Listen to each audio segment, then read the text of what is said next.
Hello student. आज नया topic संक्षारण पे बात करते हैं। संक्षारण होता क्या चीज़ है?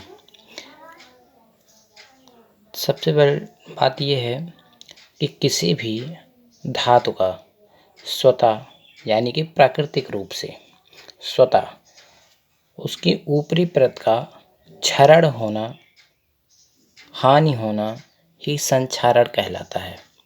वह चाहे तो रासायनिक प्रक्रिया द्वारा हो, रासायनिक अपक्रिया द्वारा हो या विद्युत रासायनिक अपक्रिया द्वारा हो। तो संक्षारण के लिए हम कैसे लिखेंगे?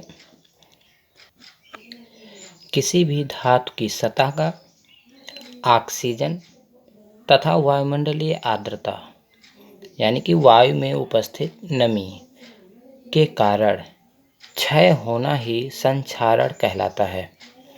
मान लेते हैं, उदाहरण ले लेते हैं। उदाहरण में लोहे की बात करते हैं। लोहे की कोई भी वस्तु अगर बाहर रखी हुई, कोई भी सामान अगर बाहर रखा है तो हम देखते हैं धीरे धीरे उसके ऊपरी परत पर उसकी जो चमक होती है वो समाप्त होने लगती है। उसका जो रंग है वो धुंधला होने लगता है तथा उसके ऊपर एक भुरभुरा सा रस्ट जमा हो जाता है, जो कि उस धातु की ऑक्साइड, हाइड्रोक्साइड अथवा सल्फाइड यौगिक होते हैं। जब लोहे की कोई वस्तु वायुमंडल में रखी जाती है तो वह वायुमंडल यानी कि वातावरण से ऑक्सीजन तथा जल के साथ अभिक्रिया कर जंग के रूप में एक परत बनाती है, जो धातु ऑक्साइड होती है। इस प्रक्रिया को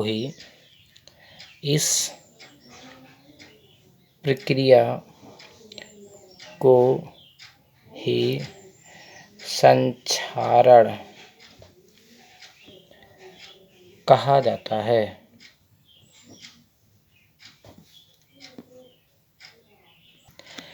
नोट में लिख सकते हैं,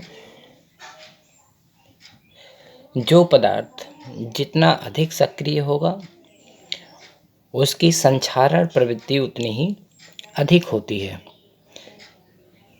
जो पदार्थ कम सक्रिय धातु होंगे, कम सक्रिय होंगे, उनके संक्षारण बहुत ही सूक्ष्म होंगे, बहुत ही कम होगा।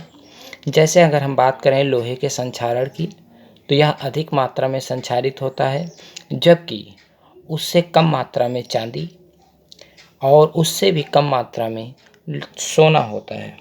यानी कि सोना कम अपक्रियाशील है, कम सक्रिय धातु है, इसलिए इसके संक्षारण क्षमता बहुत ही कम है। जो धातुएं अधिक सक्रिय होती हैं उनकी संक्षारण क्षमता अधिक होती है।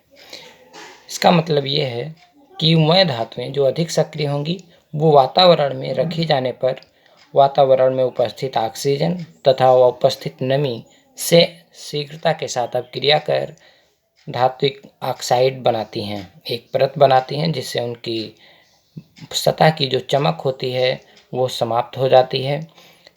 तो इसमें लोहा अधिक सक्रिय धातु है, इसलिए लोहे का संक्षारण अधिक होगा। चांदी उससे कम और सोना उससे भी कम संक्षारित होने वाला धातु है। आज की क्लास में इतना। धन्यवाद।